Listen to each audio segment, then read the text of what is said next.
حبايبي، شلونكم؟ اليوم جبت لكم كيكه للعصرونيه. كيكه مكوناتها كلش بسيطه وطيبه، بس راح تنضاف لها اضافه كلش حلوه ويا الطحين. يعني مقدار الطحين كوبين، بس راح نسوي كوب و3/4. الربع الاخير راح نحطه نشا. فيلا هسه خلي نبلش. عندنا هنا 3 بيضات.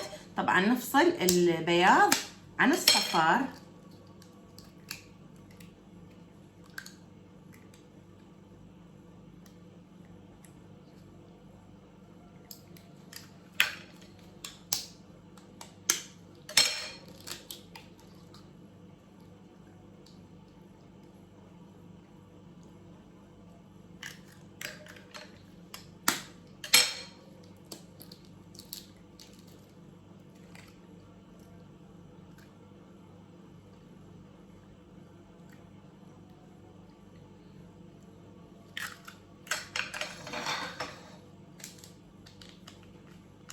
طبعا نحط الفانيلا للبياض طرف، وهسه ونحط ذرة ملح للبياض،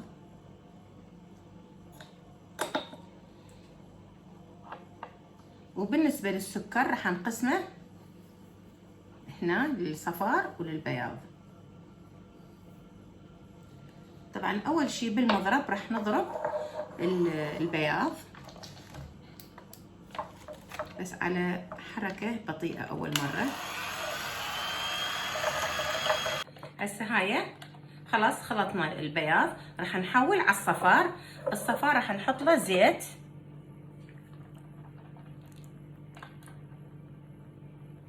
ونبلش نخفق.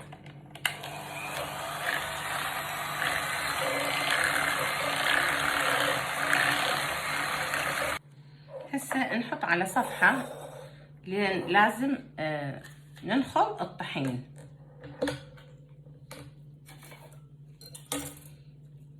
هاي أول كاس.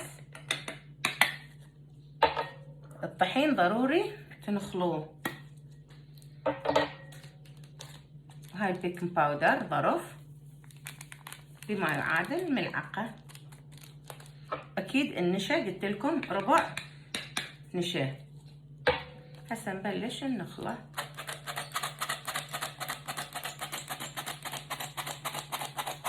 بعد ما نخلنا الطحين راح نبدي نقسم.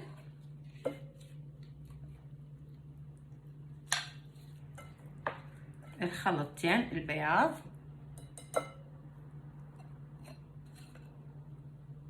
ونخفق.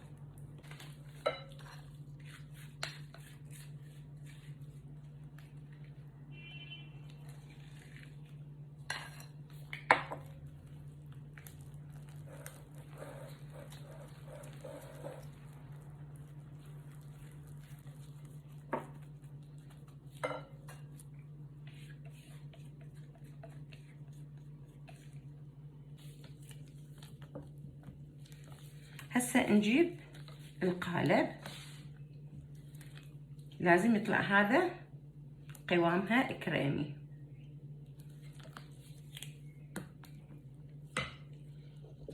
هذا القالب دهنته ورشيته شوية بالطحين.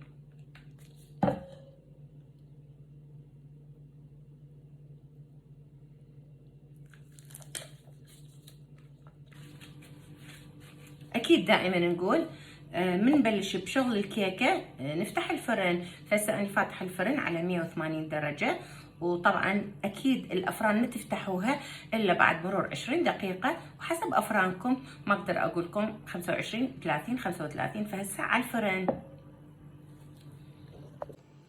وهاي الكيكة بعد ما حطيتها بالفرن تقريبا 40 دقيقة، وهاي النتيجة. ريحتها ما أحكي لكم، بس خلينا نشوف، نقصها وياكم ونشوفها.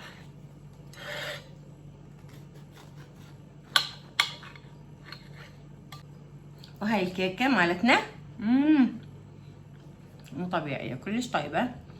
يعني شوفوا بطنها ايش قد حلوة هشة.